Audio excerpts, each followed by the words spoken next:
Yeah, so Chris and Matthias from IB, thanks a lot for your support, and also for Comscore for having already tested our solution and provided some pretty good feedback. So, we've been working on, thinking about GDPR compliance and the implications on the ad tech space for a good part of the past year.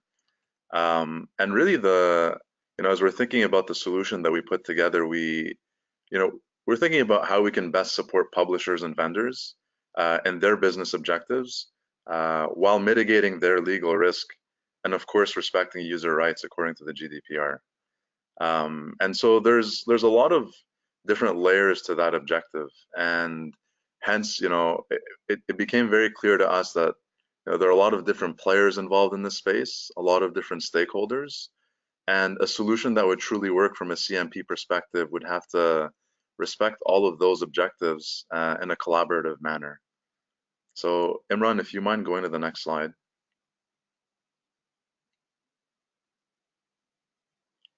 So the big concern, obviously, from players in the ad tech space is if we need consent in order to in order to serve targeted ads, then without consent, we're not able to serve relevant ads to users on publisher sites. And obviously that restricts revenue potential as users are perhaps less likely to click on advertising and therefore generating less revenue. And if we go to the next slide.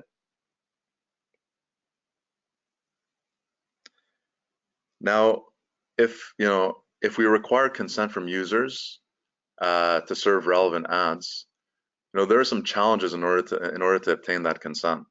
Um, Obviously, from a publisher's side, obtaining consent is something that the GDPR is asking for, and as I mentioned, that can threaten advertising revenues. But it's not just obtaining consent on for your own cookies, but it's also essentially a requirement to obtain consent on behalf of the partners and the ad networks that you work with. And from the ad networks and partners side, as data controllers, they will also require consent for how they take on data and process data. But they don't necessarily interact directly with the users, and therefore they will have to collaborate with the publishers in order to get the consent that they require. So it's essentially a problem with collaboration and how we essentially make sure that publishers, ad networks, and their partners are able to work together to obtain that consent in a way that's not too invasive for users and ruins the user experience. Next slide, Imran, please.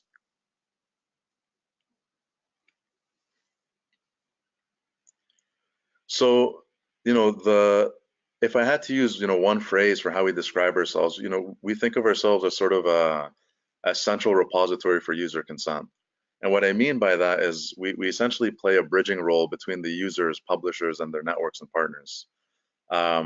So, we have a customizable banner, and we'll quickly walk through a demo after this, through which we request consent from users, who hopefully then provide consent. And then we also log and transfer that consent so that it's available not only to publishers, but also for their ad networks and partners. And our central repository essentially is a real-time, updates user consent status in real time, given that users can always, withdraw consent at any given point in time. But really, our solution is, targeted towards the publishers, towards the ad networks, and is aimed to keep the user experience a relatively positive one as we obtain consent. And the next slide, Imran, please.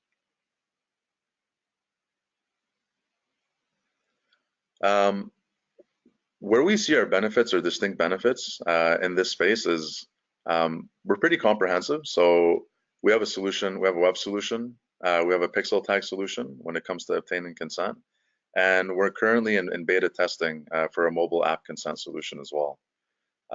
We see ourselves as quite scalable and reliable, so we're built on AWS. We're scalable horizontally, so we feel we're already ready to handle millions of requests per day. And we also have automatic failover and daily database backups. And finally, we're pretty flexible. So we offer multi-site support with a single account, multi-language support, which you'll see in the demo, multiple designs, which you'll also see in the demo, and then finally webhook integrations to hundreds of cloud apps. And this was a solution, as I mentioned, that we've been working on for the past year, and have been really working closely with publishers and vendors and collected feedback. So what we're going to show you in a second is really based on what we've heard from you guys on the ground, and we'd love to continue getting feedback as you guys have a look through the demo. So before we go through the demo, I just want to quickly let you guys know that after the presentation, if you want to get in touch, feel free to email me at mo@predesto.com, and we're happy to answer questions or get any feedback or comments. So with that, I'll hand over to Imran so that he can walk us through a demo of our product and our solution. Thanks, Mo. I'm just going to start by demoing something that the IAB is still sort of finalizing, and that's the consent for URL-based services and pixel tags. And so the way that works is if I just switch over to this other tab right here. So the way this works is that for pixel tags and other things which do not have the ability to run JavaScript in the browser, you would simply issue a redirect call to our URL, and you would pass in the domain name that you eventually want to redirect to. And what this does is that when the browser requests this, it'll pass along any consent cookies that have already been granted by the user. And so in this case, if I make this request, what's going to happen is that you'll notice it's redirected me to the BBC, and it's added in these extra parameters. So there's a flag for GDPR right there, and there's also the actual cookie string from my browser's cookies, which has been passed along in the GDPR consent parameter. And so this is still somewhat in beta. There's some questions about this particular flag and how we're going to flag whether a particular user is in the European Union or not, based on their IP address, which is a bit tricky because that in itself may require consent. But this is sort of the solution for pixel tags. It's a really straightforward 302 redirect, and it's flexible and really straightforward. If you're interested in how that works, this is the framework. It's listed on the IAB's GitHub page, and that's one part of our solution for pixel tags. I'm just going to switch screens here now and switch to the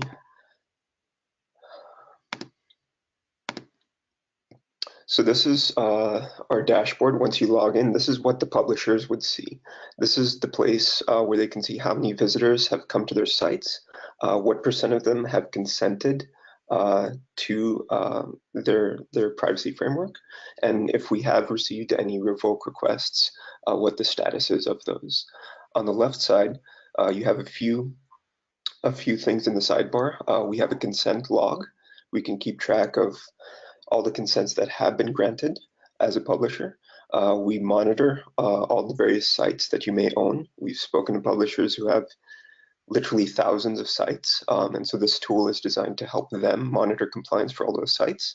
And then we have the setup and settings where you actually go in to set up your consent banner for your websites.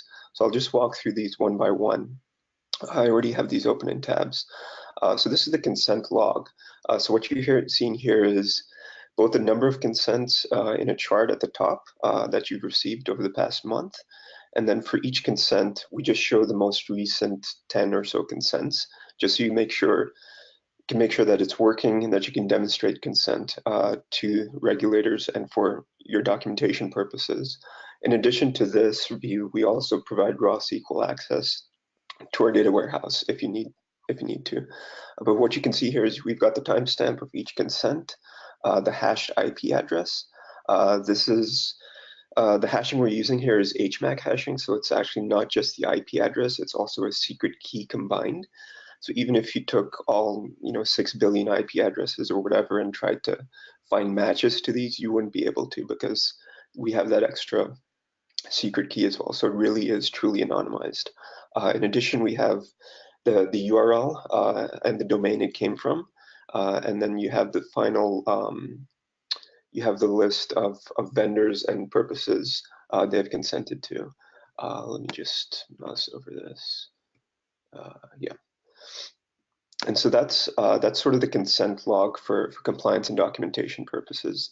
The next tab that I'll open is sort of the monitoring tab. So right here, we've got essentially a daily scan of all your websites as a publisher that you want to maintain compliance for. And so what we do is once a day, we crawl the website, just the homepage. We look at which vendors are present on the site, and we have them displayed along with whichever cookies are being dropped on the site. And we maintain, like, we check to see if any consent banner is visible on the site.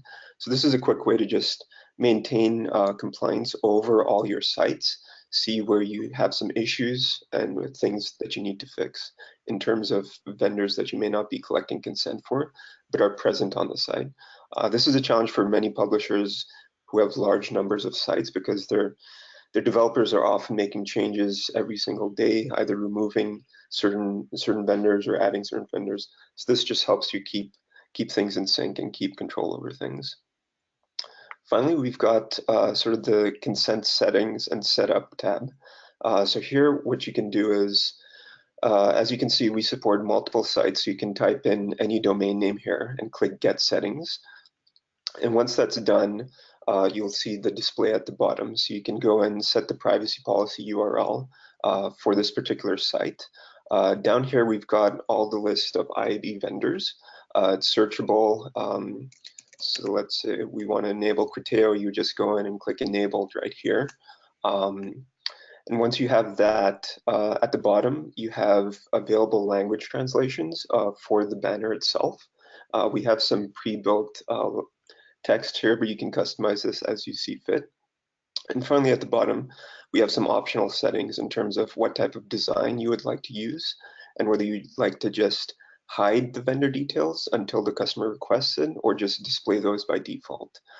In addition, we also support Do Not Track in all modern browsers. And down here at the bottom, we've set up a webhook URL.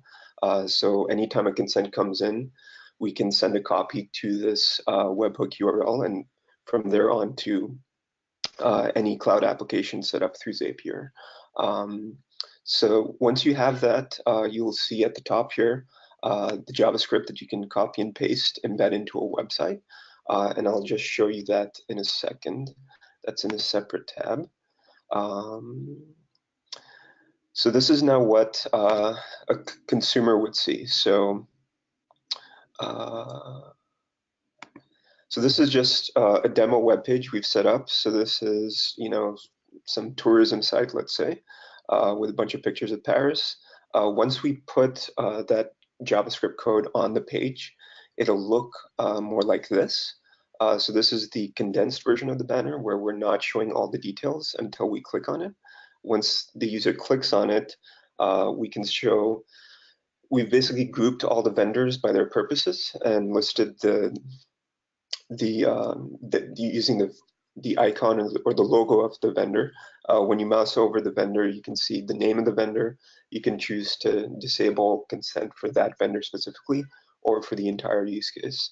The other option and the other design we have is on the next tab. So this is where we display all the vendors by default, and we're using a different styling here where we display every purpose and every vendor by default with the full text. And again, you can just click accept here, and the next time I refresh the page, it won't pop up again because it's already stored that consent once. So that's just a quick overview from the publisher side, the web application that we've got for them to set up all their websites, as well as the consumer-facing consent widgets, and finally the URL-based pixel tag consent management. So I think that's all we had for the demo.